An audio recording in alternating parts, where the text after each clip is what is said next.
clapperboard as opposed to. Okay, so if you could give me a bit of context into why you decided to set this school up.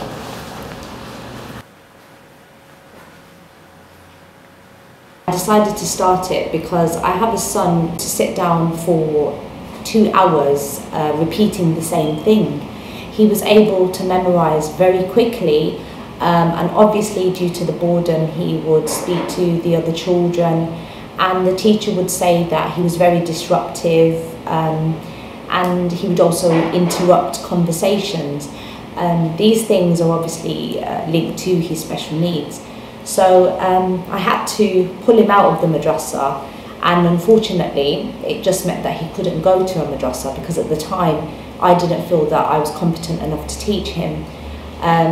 Further down the line I ended up being in a position where I was running 2 madrasas, and I seen the same dynamics happening in the classroom, where we seen children that had special needs, and it became very broad this term. You know, there were behavioural issues, there were emotional issues, and of course special needs in itself. And I, as a madrasa head teacher, wasn't able to keep them children on because the teachers were not trained up to the level of being able to cope with them. So yeah, eventually all of that coming together, my own qualification in early years, and experience in Islam made me realise that there was a gap in madrasas and it needed to be addressed. Today this is all we want you to focus on. Tahir, if you look at the board it shows me that you're listening to me, okay? Alhamdulillah, I have 4 children, 2 of which are boys and are diagnosed with autism. They're on the autistic spectrum.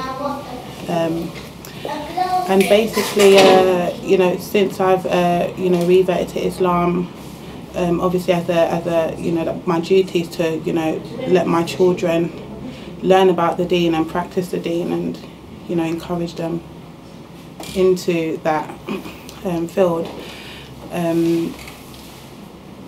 My experiences with the madrasas and Islamic schooling, the education, has been rather frustrating, because you know, at a stage we found out that my children were diagnosed with autism, and there just wasn't anything out there for them, you know, because of what they were going through with their disorders.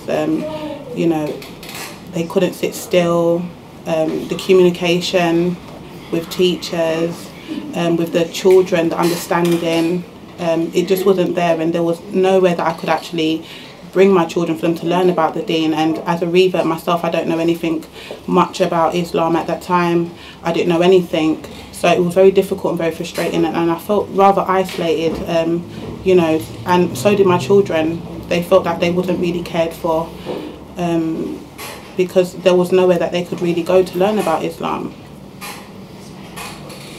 So then, how did you hook up with Tahir and try and establish this madrasa for special needs students? Well, I recently moved to Birmingham, and in doing that I thought, okay, let's start again with, you know, exploring, you know, Islamic education and so forth. And how I came across Tahir was that where I've recently moved to, there was a bookshop and had you know, a really big notice stating there was going to have Islamic education there. So I went in and inquired about it, and explained, or tried to explain to her about, you know, my children have a few difficulties, and because of my past experience with you know, being rejected because of my children having special needs, I tried to kind of beat around the bush a little bit, because I wanted them so desperately to be accepted and to actually go to an Islamic establishment, you know, learning. So I tried to beat around the bush, but mashallah, she caught on to what I was trying to say. And I think obviously because of her own experiences, you know, with special needs, you know, she made me feel very comfortable and very welcome.